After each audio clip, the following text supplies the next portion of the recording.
Fala aí, rapaziada do nosso canal do Vasco, trazendo mais um vídeo aqui no nosso canal. E nesse vídeo trazendo aí as notícias e informações do Vasco de hoje. O Vasco que ontem entrou em campo pelo Campeonato Brasileiro, enfrentou o Santos na Vila Belmiro. Infelizmente perdeu, né? Tomou uma goleada 4-1, mas não vejo o placar como um placar justo da partida. Principalmente pelo primeiro tempo, né? O primeiro tempo o Vasco começou muito melhor em cima do Santos. E aí o juiz deu um pênalti para o Santos, que um pênalti foi muito questionado, muito polêmico, porque já teve vários outros pênaltis iguais a esse, né? E não foi marcado, mas contra o Vasco foi marcado. Ainda assim, o Vasco tomando 1-0, continuou em cima, empatou com o Verratti e depois o Santos fez 2 gols, 3-1. E aí no segundo tempo o Vasco não teve forças para reagir e o Santos venceu por 4-1. Antes de soltar o vídeo aí, quero convidar você que ainda não é inscrito no nosso canal, se inscreva, ativa o sininho das notificações para você não perder nada. Tudo do Vasco, tudo do Cruz Maltino você encontra aqui no nosso canal. Então vamos para o vídeo e daqui a pouco nós estaremos de volta. Direto. O Santos sai da zona de rebaixamento por ter vencido Bahia e Vasco, em sequência. E ganhou em São Januário também, né? Exato, já tinha vencido lá. O Vasco só conseguiu ganhar nesse campeonato nos confrontos diretos de América e Coritiba, que são os dois últimos colocados. Dos dois, né? Exato, sofreu, perdeu pontos em Curitiba. Então, por tudo isso, o Vasco tem uma dificuldade e precisa mirar essa parte da tabela. A gente vê até adversários que estão mais em cima, Internacional, Corinthians, Cruzeiro, que ainda estão na briga contra o rebaixamento, o Vasco também não ganhou deles. Então, por tudo isso, o Ramon Dias precisa mobilizar para esses jogos. Confronto direto, em luta contra o rebaixamento, faz muita diferença. E o Vasco pode pagar um preço alto no final se não melhorar esse desempenho contra adversários diretos. Ô Cícero, acho que o Cícero ainda está com a gente, porque assim, a avaliação, na hora que a gente vai fazer a avaliação do Vasco, né, Cícero, é tudo muito difícil, porque o torcedor, ele vive muito tudo, né? É tudo muito intenso. Então, quando consegue uma sequência, a sensação de alívio, ela é muito grande, mas a gente sempre precisa lembrar que ela é muito momentânea, né? Porque nessa briga do Campeonato Brasileiro,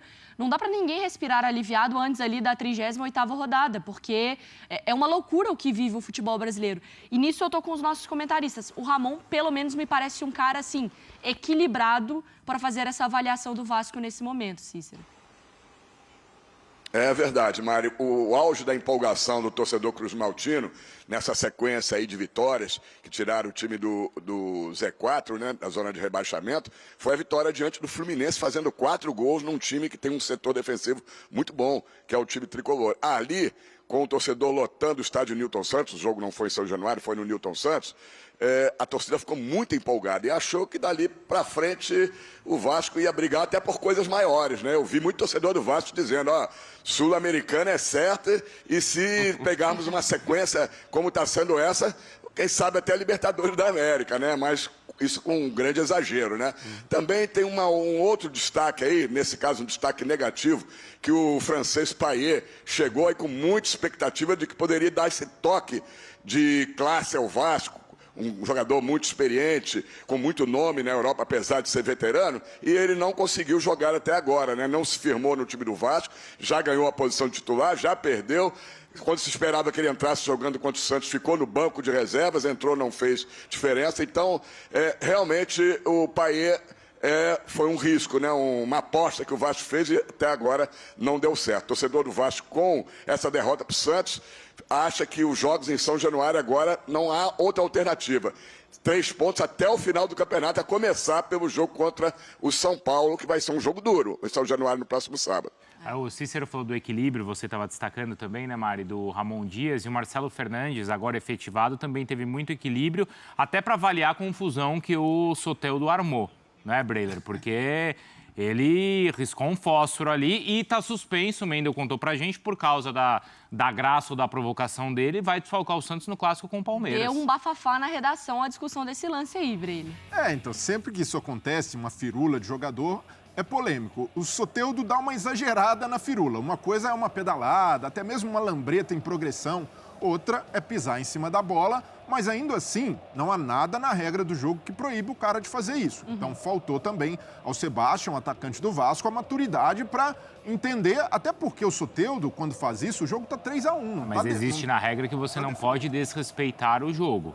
Isso no código de ética dos atletas... Não, isso não é só no código de ética, isso está na regra. Tanto é que o Daronco, quando dá um amarelo para o Soteldo, ele faz o gesto apontando para o estádio, de o ambiente, você pode inflamar o torcedor pelo contexto do jogo. Então, foi por isso que o Daronco advertiu. Mas, nesse ponto, eu não acho justificável também esse tipo de reação do time do Vasco. Porque o Vasco foi o maior prejudicado. A gente tem o prejuízo do atleta, o Soteldo levou amarelo, está suspenso do próximo jogo. 2 atletas do Santos acabaram expulsos na confusão. Mas o Vasco foi o maior prejudicado por esse destempero. O Vasco saiu do jogo. A partir dali, o jogo acabou, o Santos conseguiu controlar. O Soteldo conseguiu o que queria. Ele entrou na cabeça dos jogadores do Vasco. Então, de certa forma, é preciso ter equilíbrio para essas horas também. Depois, nas entrevistas pós-jogo, você recrimina o cara, ou no fim da partida, quer revidar, o jogo está definido. Mas ali faltava um tempo inteiro de jogo. Então, o Soteldo cumpriu o objetivo dele, que era desestabilizar, e os jogadores do Vasco caíram na onda, sobretudo o Sebastião. Mas Dom, que eu quero te ouvir, porque assim, tem gente que reprova a atitude do Soteldo e tem gente que acha que faz parte. Depois eu e o Bruno, a gente vai brigar aqui também, mas eu quero te ouvir antes. Eu sou do time que reprova a atitude do Soteldo. Eu sinceramente, não acho que isso pertence ao futebol, de verdade. Assim, eu entendo que nem lance como lambreta, pedalada.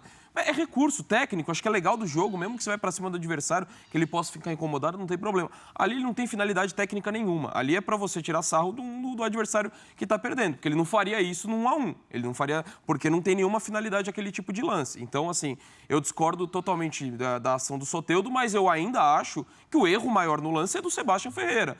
Porque ainda que ele faz essa provocação, nada justifica o cara ir pra cima. Eu só discordo de um ponto que você colocou, é que o Soteldo, para mim, ele não cumpriu o objetivo dele. Porque ele causou um problema enorme pro Santos. Porque a atitude dele amarelou ele, expulsou o Lucas Lima para um clássico contra o Palmeiras, os 2 jogadores criativos. Eu entendo que ele causou o que ele queria na partida, mas pensando a longo prazo, foi muito pior o que ele fez. Então, assim, eu reprovo a atitude ali do Soteldo. Eu entendo que é uma forma de ver o futebol, é muito complexo você tentar analisar dentro da regra isso. Eu entendo que tem pontos de vista diferentes.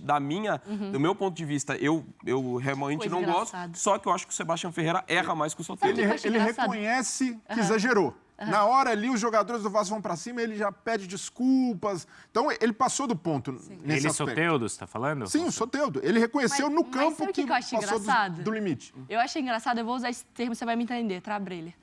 Engraçado que os 2 lacradores aqui, Mariana e Breler, os mimizentos, são os que estão na defesa de uma provocação saudável ali do futebol, Bruno. Eu acho que, assim, o que o Soteldo fez não tem finalidade nenhuma, concordo. Mas eu acho que, assim, pra mim, atitude antidesportiva é o cara botar a mão na parte íntima dele, mostrando pra um torcedor, mostrando pro jogador. Com certeza é pior Dar um ainda. bicudo num escudo de um time, cuspir no não sei o quê. Eu acho que isso é uma atitude desportiva. Acho que a provocação, desde que ela não seja violenta... Essa é uma atitude agressiva.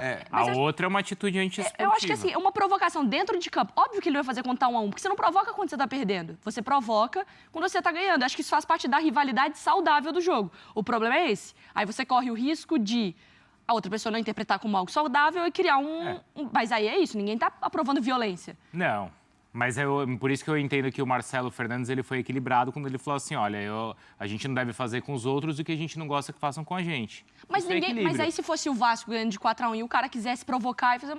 Eu acho que mas isso... aí ele pensou o seguinte, eu não ia gostar se fizessem comigo. Mas se fosse ele ganhando, talvez ele fizesse e o Soteldo ia falar, eu não gostaria que fizesse comigo. Então, pra mim, é que assim... Exato, isso é muito... Mas eu acho que a provocação, irmão mais novo... Ninguém gosta de perder no videogame pro irmão. Quando meu irmão ganhava, ele ficava o dia inteiro correndo pela casa, me chamando de perdedora, de não sei o quê. Eu queria matar meu irmão. Mas ele só faz isso porque ele ganhou. Aí sua mãe falava assim, já deu, não falava? Já deu. Não pode. Assim, aqui do meu ponto de vista, não sei se posso estar, sei lá, falando bobagem, mas é a forma como eu vejo. Me incomoda ser durante o jogo, a provocação. Assim, se é um gol que é uma provocação, mete pro torcedor ali. Eu acho que ali dentro Eu gosto também quando tem, às vezes troca de farpa, provocação durante a semana, na coletiva, dar recado Eu acho super natural, brincadeira às vezes dos clubes em rede social. Eu acho muito legal e saudável pro futebol. É que me incomoda no momento do jogo, quando a bola tá rolando. Isso pra mim, é que nem embaixadinha que o Cícero lembrou do Edilson. Pô, pra mim ali dentro do jogo, assim, você querer tirar o adversário do sério, eu acho que essa embaixadinha dentro do jogo, ela ainda tá dentro das habilidades do futebol, entende? Ela não ultrapassa nada que o jogo te permite no sentido... Eu sei, eu sou uma hipócrita, porque pode ser que semana que vem eu mude de opinião, mas nesse momento... acho que é. Eu não sei. É ponto de vista, acho. A gente tem que ir pro Vou break. despedir do Cícero. Boa. E aí, na sequência, a gente fala mais, então, deste Vasco e Santos. Então tá aí, pessoal, foi o debate aí falando da partida entre Santos e Vasco, 4-1 para o time paulista. Agora o Vasco foca na próxima partida, que será em São Januário, sábado, contra o São Paulo. Gostou do vídeo? Deixe o seu like, se inscreva no canal, ativa o sininho das notificações. Forte abraço a todos e até o nosso próximo vídeo aqui no nosso canal do Vasco.